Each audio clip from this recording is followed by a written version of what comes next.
तो हम यहाँ पे सममित परिपथ पढ़ रहे थे और सममित परिपथ में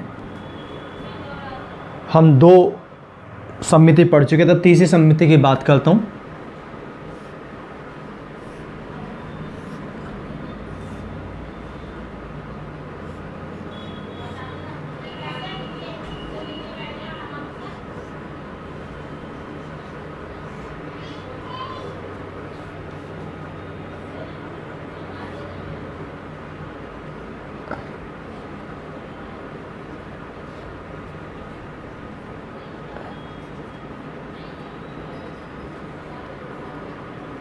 जैसे ये परिपथ हमें दिया हुआ है और ये सारे प्रतिरोध हैं R,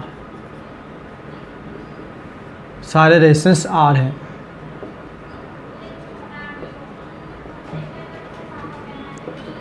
और ये है A और ये B।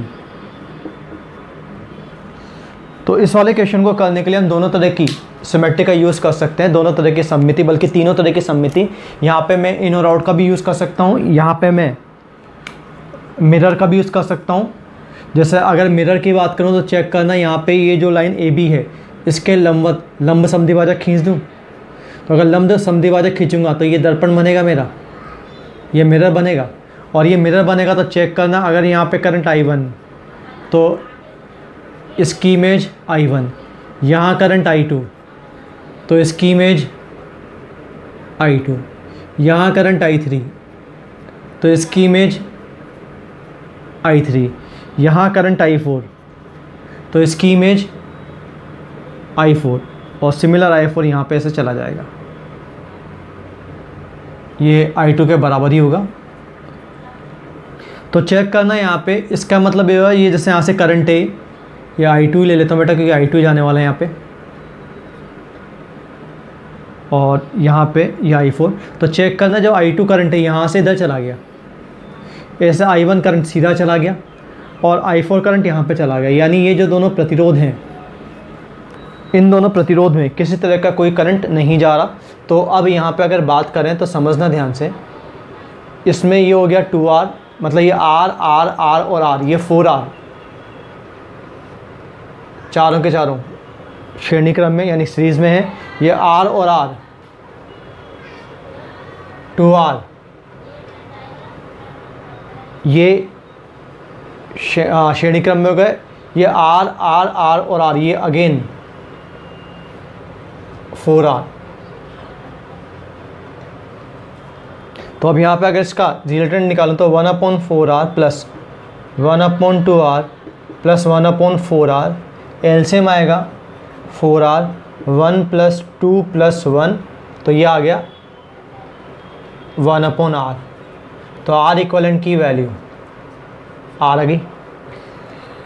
तो जैसे मैंने बोला, इसको हम इन और आउट से भी कर सकते हैं। अब यहाँ पे तीसरी जो सिमेट्री है उसको समझते हैं। यहाँ पे जो तीसरी सिमेट्री है उसको समझते हैं, और तीसरी सिमेट्री होती है फोल्डिंग सिमेट्री। ये पर्टिकुलर जो सिमेट्री वाला टॉपिक है, इसमें इंग्लिश और हिंदी से कोई फ़र्क नहीं पड़ेगा। यहाँ पे तीसरी सिमेट्री है, इसको बोलूँगा फोल्डिंग। जैसे इस क्वेश्चन का फोल्डिंग से करते हैं।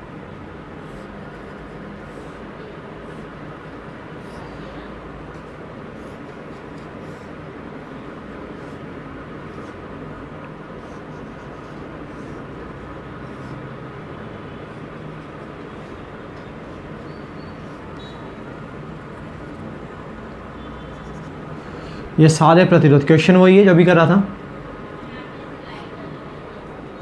ये A और ये B।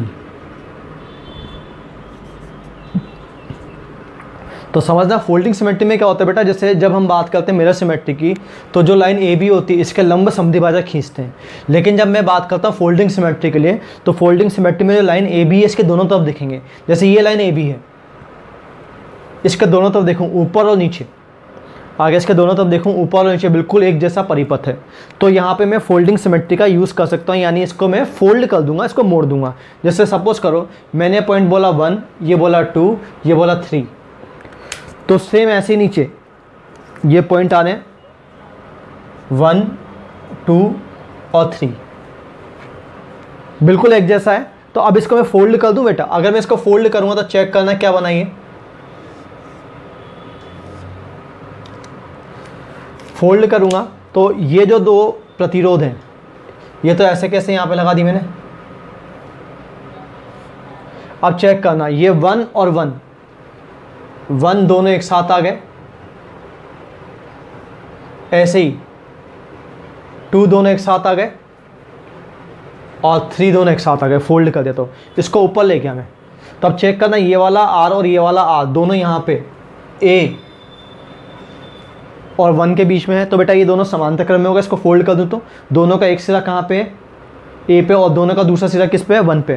तो ये R और R समांतर क्रम में होगा बेटा, तो यहाँ पे आया R/2, ये तो R ही रहा है। ये दोनों फिर इसके ऊपर ये चला गया, तो ये दोनों फिर समांतर क्रम में, तो ये क्या हो गया, R/2। ऐसे ये वाला भी क्या हो गया, R/2। ऐसे ये वाला भी क्या हो गया, R/2, और ये वाला भी क्या हो गया, R/2। जैसे अब ये दोनों मिल गए R/2, ये और ये मिल गए R/2, ये और मिल गए R/2। तो अब चेक करना यहाँ पे, अगर ध्यान से देखो तो वास्तव में ये व्हीटस्टोन ब्रिज बन रहा है बेटा।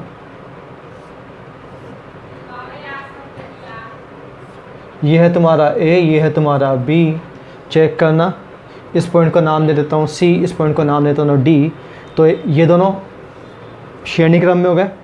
अगर ये दोनों श्रेणी क्रम में हो गए तो ये तो आ गया R, ये दोनों भी श्रेणी क्रम में हो गए तो ये भी आ गया R। ये है तुम्हारा पॉइंट D, A और C के बीच में ये R और ये भी R, और C और D के बीच में ये वाला प्रतिरोध R। तो जैसा दिख रहा है ये साफ, ये परिपथ फोल्डिंग से हमने इसको पहले फोल्ड किया। फोल्ड करने के लिए ध्यान रखना कि जो लाइन ए बी होती है इसके दोनों तरफ अगर एक जैसा हो तो हम उसको फोल्ड कर सकते हैं। ये आ गया बैलेंस व्हीटस्टोन ब्रिज। तो इसमें R इक्वलेंट किसके बराबर लिख सकता हूँ, R। क्लियर बेटा, यहाँ तक कोई डाउट तो नहीं है। तो लास्ट क्लास तक हम तीनों सिमेट्रियाँ डिस्कस कर चुके थे। अब जैसे मैंने बोला था जहाँ तक हो सकता है जितने ज़्यादा न्यूमेरिकल करें हमारे लिए उतना ज़्यादा अच्छा होगा। तो अगला न्यूमेरिकल करते हैं।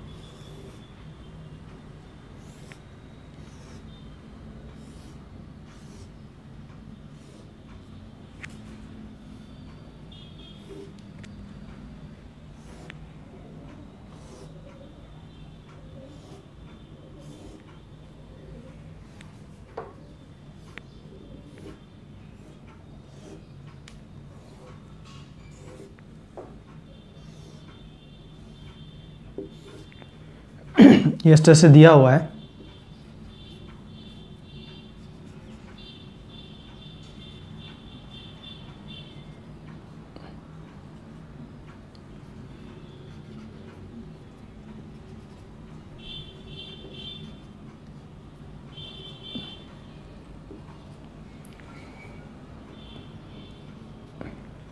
जैसे ये दिया हुआ है हमें A और ये दिया हुआ है B, और फिर वो ये इक्विवेलेंट रेजिस्टेंस निकालना है। सारा रेजिस्टेंस R है। चेक करना, यहाँ पे तीनों सिमेट्रियाँ लग सकती हैं, यहाँ पे तीनों सिमेट्रियाँ लग सकती हैं। जैसे अगर मान लो मैं बोलता हूँ यहाँ से करंट जा रहा है I, तो करंट के पास 3 रास्ते I1, I2, I3। मैं पहले बात कर रहा हूँ इन और आउट की। अगर यहाँ से इन हो रहा है तो आउट यहाँ से होगा, आउट यहाँ से होगा तो इसका सिमेट्री ये रहा I2। आउट यहाँ से होगा तो इसकी सिमेट्री ये रही I1। आउट यहाँ से होगा तो इसकी सिमेट्री ये रही I3। अब जैसे करंट यहाँ पहुँचा तो करंट के पास 2 रास्ते हैं। मान लो यहाँ करंट जा रहा है I4, यहाँ करंट गया I5। तो चेक करना बेटा करंट I5 इधर से निकल जाएगा। क्यों? क्योंकि अगर यहाँ पे इस पॉइंट पे करंट का एक्सचेंज हो गया तो यहाँ से करंट आ रहा है I2 और यहाँ पे करंट जा रहा है I2। तो अगर इस पॉइंट पे करंट का कोई भी एक्सचेंज हो गया, जैसे यहाँ से सपोज़ ये I6 और I7, तो यहाँ से I6 इधर आ जाएगा क्योंकि ये जो यहाँ पॉइंट है इस पर अगर करंट का एक्सचेंज हो गया तो करंट का एक्सचेंज होने का मतलब ये हुआ कि यहाँ पे ये वैल्यू I2 नहीं रहेगी, यहाँ पे ये वैल्यू I2 नहीं रहेगी। तो अब यहाँ पे ये I5 इधर से इधर जाएगा,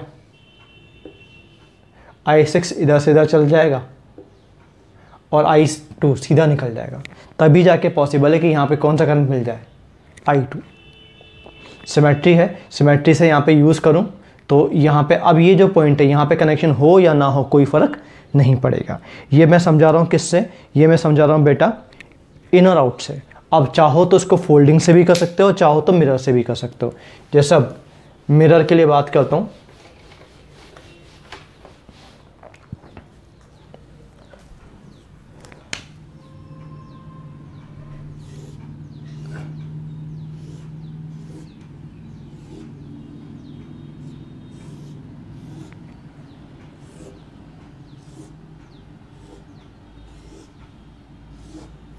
ये है यहाँ पे सारे रेजिस्टेंस, हर वायर का रेजिस्टेंस R है।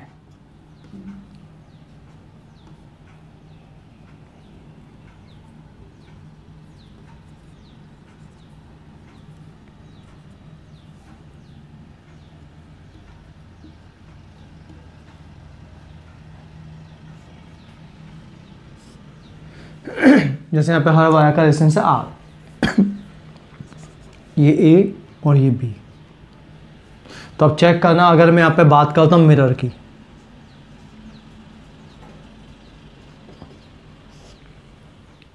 तो अगर मैं मिरर की बात करूँ तो मिरर के लिए जैसे मैंने तुम्हें समझाया है कि जो ये AB वाली लाइन है, जो लाइन AB है, इसका परपेंडिकुलर बाइसेक्टर लंब समद्विभाजक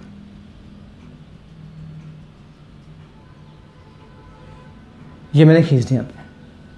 ये मेरे पास बना मिरर, परपेंडिकुलर बाइसेक्टर इन लंब समद्विभाजक मैंने खींच दिया इस तरह से। तो चेक करना, इसके इधर और इधर सर्किट बिल्कुल एक जैसा है। तो यहाँ पे अगर मैं बोलूँ ये I1 तो इसका यहाँ पे भी दिखेगा ये I2, तो इसमें I2 इधर आएगा, ये I3 तो ये I3 इधर आएगा, ये I4 तो ये I4 इधर आएगा, ये I5 तो I5 इधर आएगा, ये I6 तो I6 इधर आएगा, ये I7 तो ये I7 इधर आएगा। तो हमने यहाँ पे ये जो मिरर था बीच में, इस मिरर से यहाँ पे इसके ठीक सामने इमेज बना दी हमने। अब एक बार बताओ, इसका मतलब फिर दोबारा चेक करना, ये I3 यहाँ से गया और ये ऐसे होकर चला गया, ऐसे I7 यहाँ से आया और इधर होकर चला गया। यानी यहाँ पे कनेक्शन होना ना होना कोई फ़र्क नहीं पड़ेगा। इस तरह से हो सकता है। तो अगर इस कनेक्शन को हटा दूँ तो यहाँ से I1 तो सीधा निकल गया, I3 ऐसे और I7 ऐसे निकल गया। तो अब यहाँ पे इसके बाद मेरे लिए क्वेश्चन करना बहुत इजी और आसान हो गया।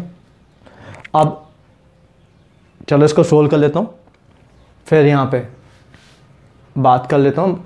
कैलकुलेशन हम कर लेंगे बाद में, कैलकुलेशन वैसे तुम भी कर सकते हो। चेक करना, ये R और R सीरीज़ में बेटा, तो ये R और R मिलके कितना बना 2R, और इस R के साथ पैरेलल में, तो ये तो बना ये वाला R। इन तीनों का मिला के ये बिल्कुल वैसा ही है जैसा हमने पहला क्वेश्चन किया था सिमेट्री में, 2R/3। उसमें केवल ऊपर वाला पार्ट है, इसमें ऊपर और नीचे दोनों हैं। और ये R, अब ये R और R,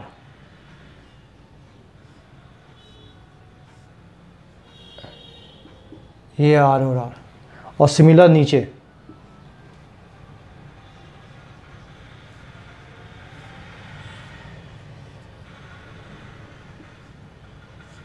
ये R,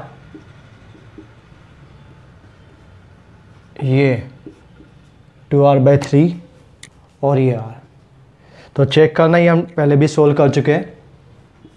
इसमें ऊपर वाला आया 8r/3, बीच वाला आया 2r, और ये नीचे वाला 8r/3। अब इसमें इक्विवेलेंट रेजिस्टेंस निकालने, तीनों किसमें पैरेलल है, तो अगर ये तीनों पैरेलल है तो इसमें इक्विवेलेंट रेजिस्टेंस निकाल लेते हैं।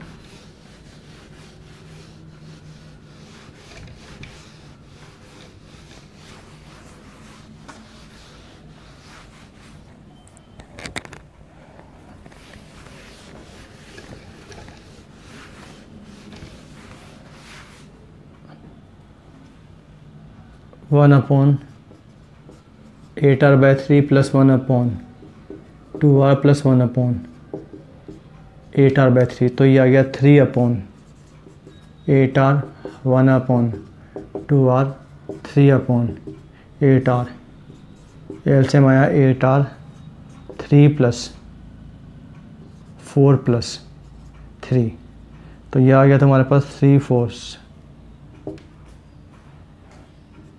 10 अपॉन 8r, तो r इक्वलेंट 8r अपॉन 10 यानी 4/5r। तो यहाँ पे ये दोनों सिमेट्री, यहाँ पे चाहें तो हम तीसरी सिमेट्री का भी यूज़ कर सकते हैं। और तीसरी सिमेट्री बेटा जैसा तुम्हें समझाया था, तीसरी सिमेट्री है फोल्डिंग सिमेट्री।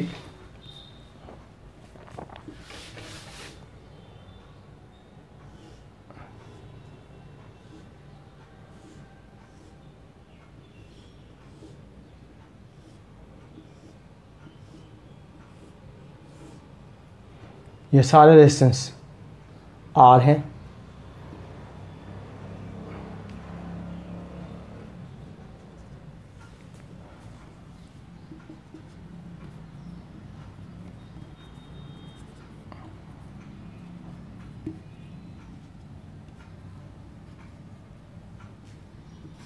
ये सारे रेजिस्टेंस R हैं। चेक करना, ये है A और ये है B।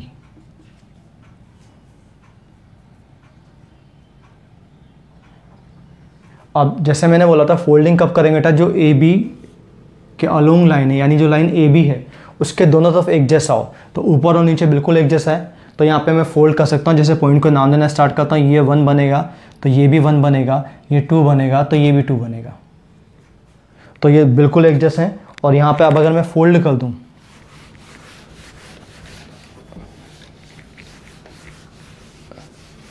फोल्डिंग की बात करना बेटा, फोल्ड कर दूँ, चेक करना मैं इसको ऊपर ले जाऊँ या नीचे ले जाऊँ, कोई फ़र्क नहीं पड़ेगा।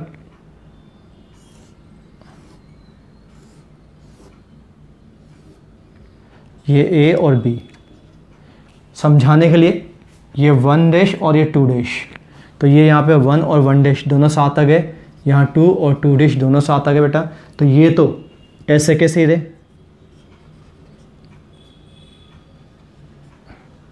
R और R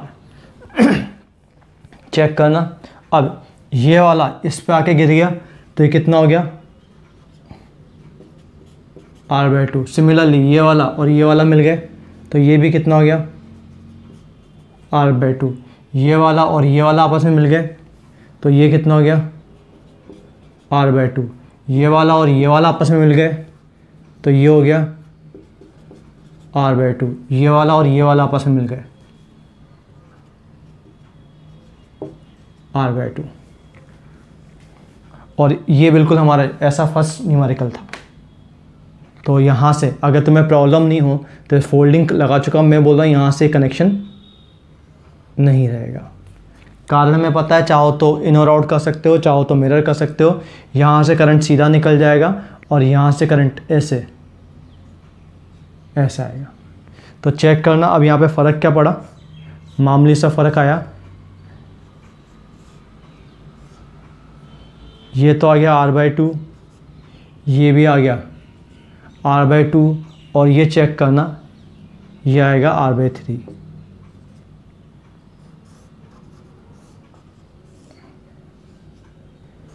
ये R, ये R, ये R और R सीरीज में, तो ये R/2 R/2, तो इन दोनों का मिला के तो R बनेगा बेटा। और इसके साथ पैरेलल में तो कितना आएगा, चेक करो, R इंटू R/2 और 3R/2,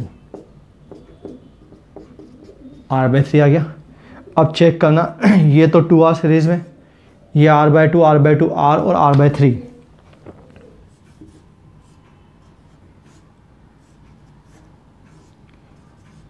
ये तो 2R, ये R प्लस R/3 यानी ये 4R/3, और ये दोनों किस में पैरेलल।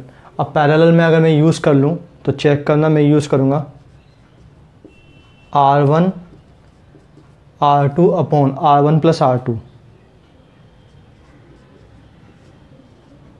ये 3 से 3 गया, R से R गया, चेक करो 8R अपॉन 10 यानी सेम 4/5R।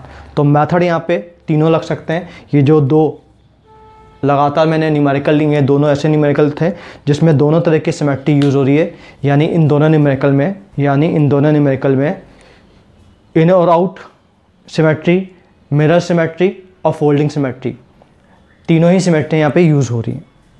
चलो आगे बढ़ते हैं।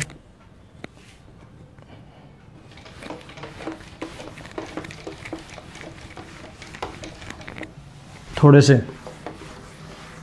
और न्यूमेरिकल की प्रैक्टिस करते हैं।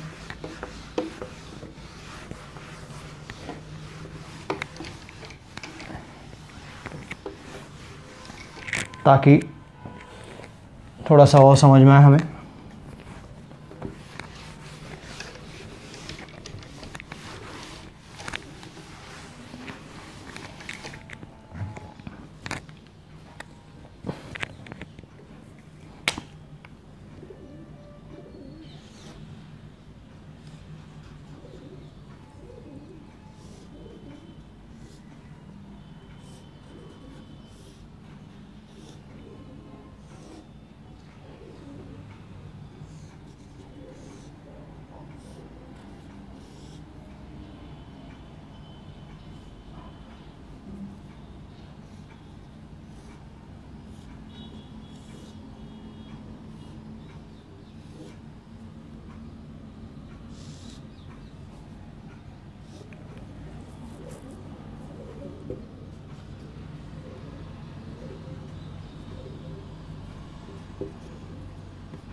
जैसे मान लो हमें ये सर्किट दिया हुआ है और इस सर्किट में हमसे फिर क्वेश्चन यही पूछा गया है कि यहाँ पे जो इक्विवेलेंट रेजिस्टेंस है वो इक्विवेलेंट रेजिस्टेंस कितना होगा। तो यहाँ पे चाहूँ तो थोड़ा सा और बढ़ा सकता है, यहाँ पे R और R की वैल्यू, यानी थोड़ा सा अगर यहाँ पे चाहूँ तो और इंट्रोड्यूस कर सकता हूँ और रेजिस्टेंस बढ़ा सकता हूँ।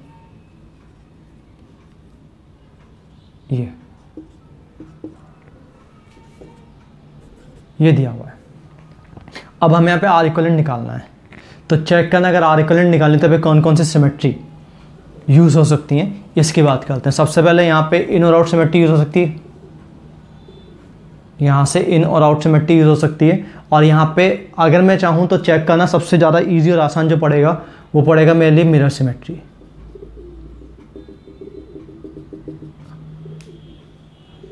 मिरर का मतलब ये आ गया बेटा, ये जो लाइन ए बी थी, ये जो लाइन ए बी थी, मैंने इस लाइन ए बी के परपेंडिकुलर बाइसेक्टर खींच दिया। ये जो लाइन ए बी थी, मैंने इस लाइन के ए बी के परपेंडिकुलर बाइसेक्टर खींच दिया। तो यहाँ पे अब मेरे लिए क्वेश्चन ईजी और आसान हो चुका है बेटा। ये इसमें चेक करना,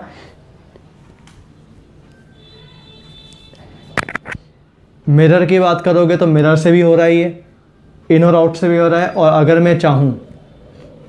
मैं चाहूँ तो फोल्डिंग से भी हो रहा है। तीनों से और हम किसी एक मेथड की बात कर लेते हैं। जैसे इन और आउट की बात करूँ तो यहाँ पे I1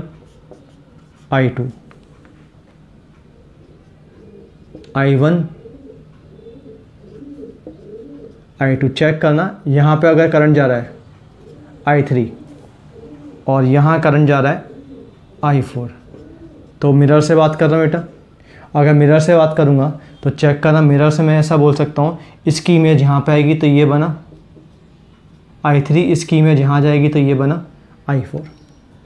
सिमिलर यहाँ पे सपोज़ ये गया I5 और ये गया I6, ये मिरर है हमारे पास। इसकी इमेज यहाँ पे I6 और इसकी इमेज यहाँ पे I5। तो एक तरह से ये कनेक्शन यूजलेस है यहाँ पे, और ये कनेक्शन यूजलेस है। तो अब तो क्वेश्चन बहुत ज़्यादा आसान हो गया, चेक करना फिर दोबारा। मैं लिखूँगा ये R और R 2R, और ये R और R 2R, मतलब ये भी कितना है 2R है, ये भी कितना है 2R है सीरीज़ में, क्योंकि आपस में ही है। तो सबसे पहले यहाँ पे ये वाला आया R, ये चेक करना बेटा, ये 2R और ये 2R पैरेलल है, और सेम ऐसा नीचे आने वाला है।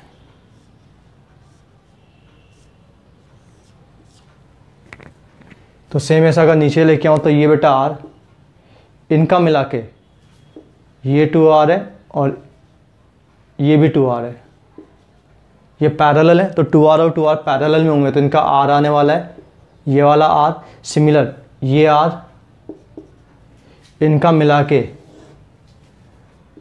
R और R। तो अगर ये 3R और 3R पैरेलल में तो R इक्वलेंट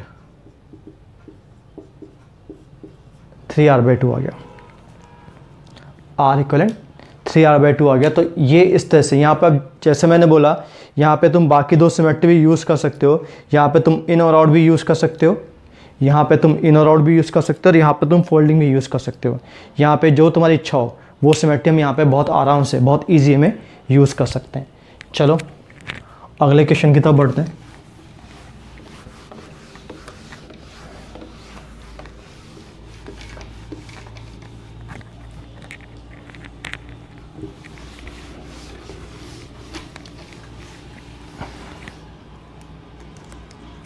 जैसा मान लो अभी जो फिगर था, फिगर यही है, इसे थोड़ा सा चेंज करता हूँ।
ये A और ये पॉइंट है मेरा B, सारा रेजिस्टेंस R है,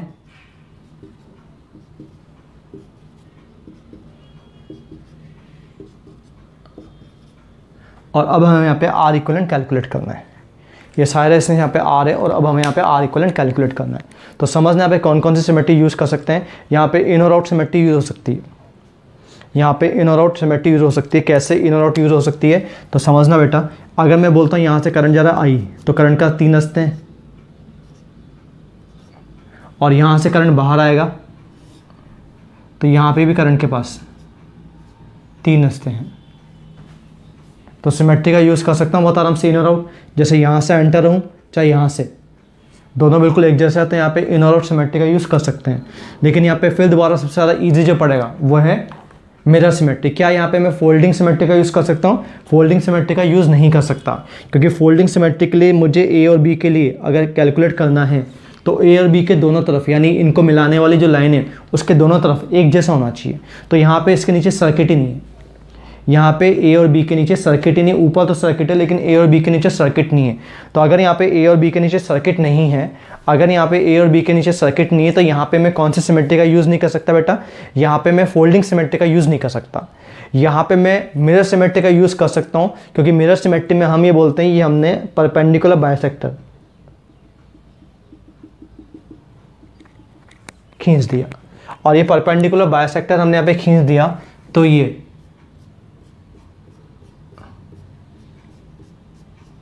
बन गया मिरर।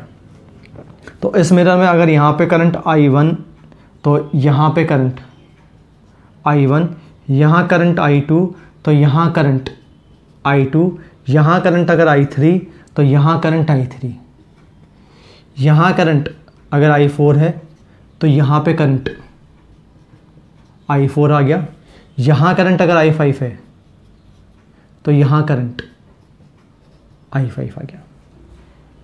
तो अगर हम किसी और मेथड से करते हैं, सिमेट्रिकल सर्किट, दोबारा बोल रहा हूँ, सबसे ज़्यादा इजी मेथड यही होते हैं इन क्वेश्चन को करने के।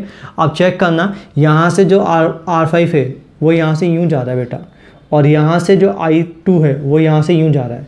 इसका मतलब यहाँ पे कनेक्शन हो या ना हो, मैं इसको ऐसे तोड़ सकता हूँ। अब यहाँ पे फिर समझना छोटी सी बात, इसको हो सकता है दिमाग में ही आए,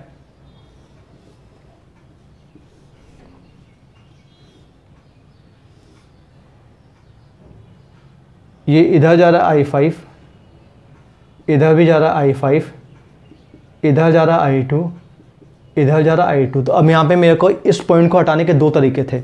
एक तो ये जैसा मैंने फिगर में शो किया, दूसरा हो सकता है ऐसे हटा दूँ।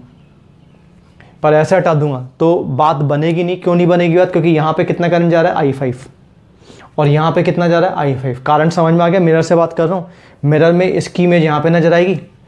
मिरर ऐसे रखा हुआ है, अगर मिरर ऐसे रखा हुआ है तो इसकी इमेज यहाँ नज़र आएगी। अगर मिरर यहाँ पे रखा हुआ होता तो इसकी इमेज यहाँ नज़र आ जाती।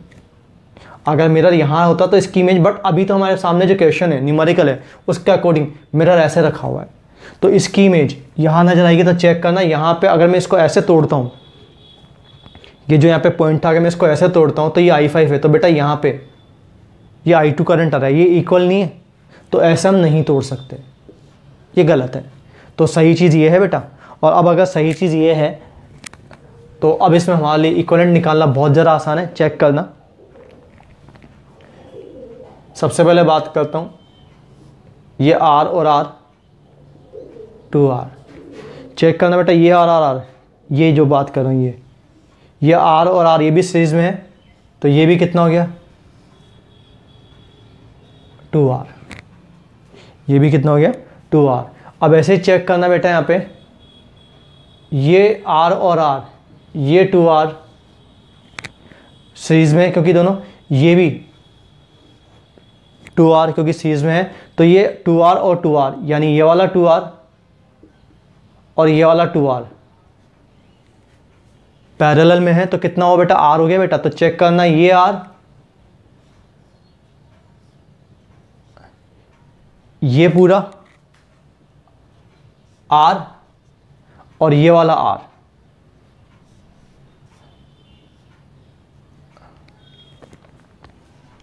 तो फाइनली सर्किट हमारा इसमें कन्वर्ट हो गया, और सर्किट अब इसमें कन्वर्ट हो गया तो R इक्वल निकालो बेटा। तो 1/2R plus 1/2R plus 1/3R, LCM आया 6R, तो यहाँ पे आ गया 3 + 2, तो ये आ गया 8/6R। तो R इक्वलेंट 3R/4। समझ में आया? तो ये हमने यहाँ पे सेम ऐसे ही चाहते हैं यहाँ पे, तो मिरर सिमेट्री का भी यूज़ कर सकते हो। अगर तुम यहाँ पे इसको ऐसे ही करो तो आगे इसका मिरर सिमेट्री का भी यूज़ कर सकते हो। तो हम यहाँ पे मिरर सिमेट्री का यूज़ करके भी इस क्वेश्चन को कर सकते हैं बेटा। देखना यहाँ पे थोड़ा सा ट्रिकी क्वेश्चन की बात करते हैं। अभी सिमेट्री के न्यूमेरिकल यूज़ कर रहा हूँ। जैसा मैंने बोला, जितने ज़्यादा न्यूमेरिकल हम सिमेट्री पे करेंगे उतना हमारे लिए ईजी होगा, उतना हमारे लिए चीज़ें आसान होंगी।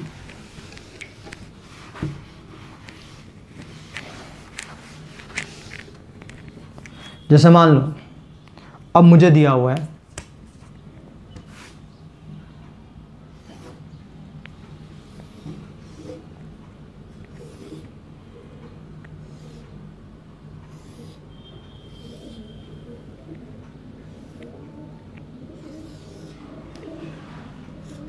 ये A, ये B, R, R, R are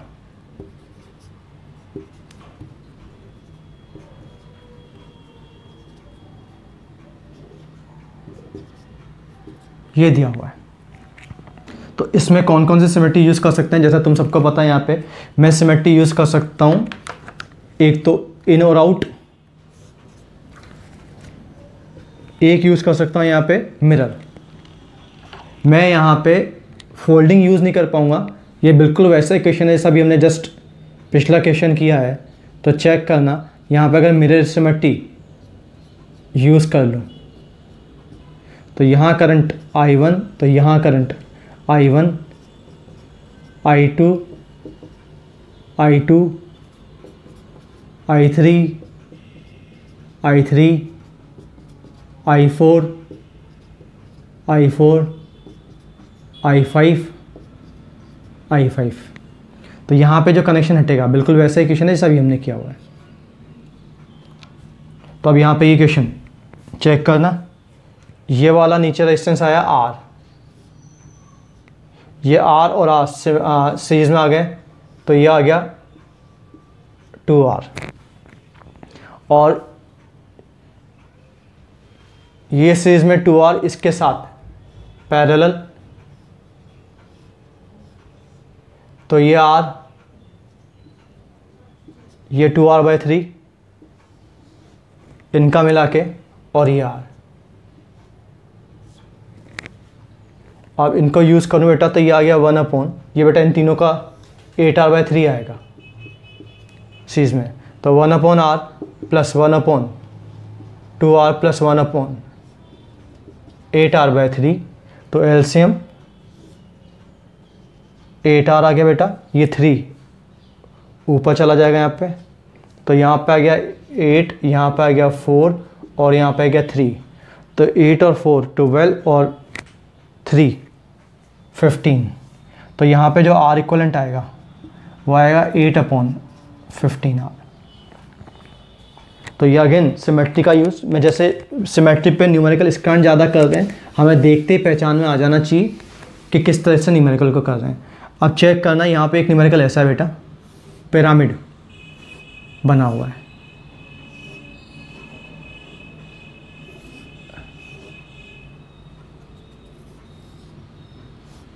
pyramid हम सब जानते हैं बेटा, जैसे मैं बिल्कुल वैसा बोल रहा हूँ, प्रिज्म देखा हुआ होगा तुमने, बिल्कुल वैसे ही। ये रेजिस्टेंस R, ये रेजिस्टेंस भी R, ये R, ये R,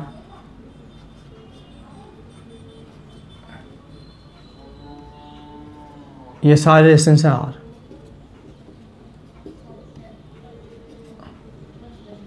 और ये है A और B। अब हमें यहाँ पे A और B के लिए इक्विवेलेंट रेजिस्टेंस निकालना है। तो यहाँ पे इस क्वेश्चन को देख के ऐसा लगता है क्वेश्चन बहुत टिपिकल हो गया, बहुत मुश्किल हो गया, लेकिन अब अगर मैं तुमसे यहाँ पे इसको बोलूँ ढंग से देखो तो ये क्वेश्चन वही है जो अभी हमने जस्ट किया हुआ है। इसका आंसर भी 8/15R ही आने वाला है, और बिल्कुल वैसा ही क्वेश्चन है जैसा हमने किया हुआ है। कैसे, तो यहाँ पे समझाता हूँ किस तरह से हुआ ये। चेक करना कि मैंने पॉइंट को नाम देना स्टार्ट किया, ये पॉइंट हो गया C, ये पॉइंट हो गया D और ये पॉइंट हो गया E। अब हम यहाँ से इसको ऊपर से देख रहे हैं बेटा, मतलब इसको अगर मैं ऐसे ऊपर से देखूँ, ये जो पिरामिड था इसको अगर मैं ऊपर से देखूँ, या मैं बोलता हूँ ऊपर से प्रेस कर दूँ, तो ये ऐसा दिखेगा, ये A, ये B, ये C, ये D। बेटा इसको दबा दूँ नीचे, ये ऐसे ऊपर था ना, इसको नीचे दबा दूँ, या ऊपर से ऐसे देखूँगा, ऊपर से ऐसे देखूँगा तो ये नीचे दब के आएगा, तो बेटा या क्या यहाँ पे E बीच में आएगा क्या?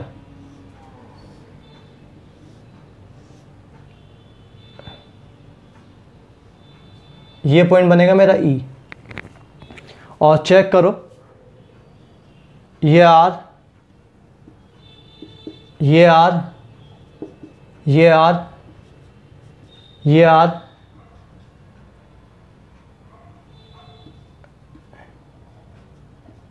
ये आर, ये आर, ये आर, तो चाहे फिगर ये दो ये दो, बात तो एक ही है, सिर्फ देखने का तरीका बदल गया। जैसे ऐसे को खींच के ऐसे ऊपर ले जाऊँ तो ये फिगर बन जाएगा।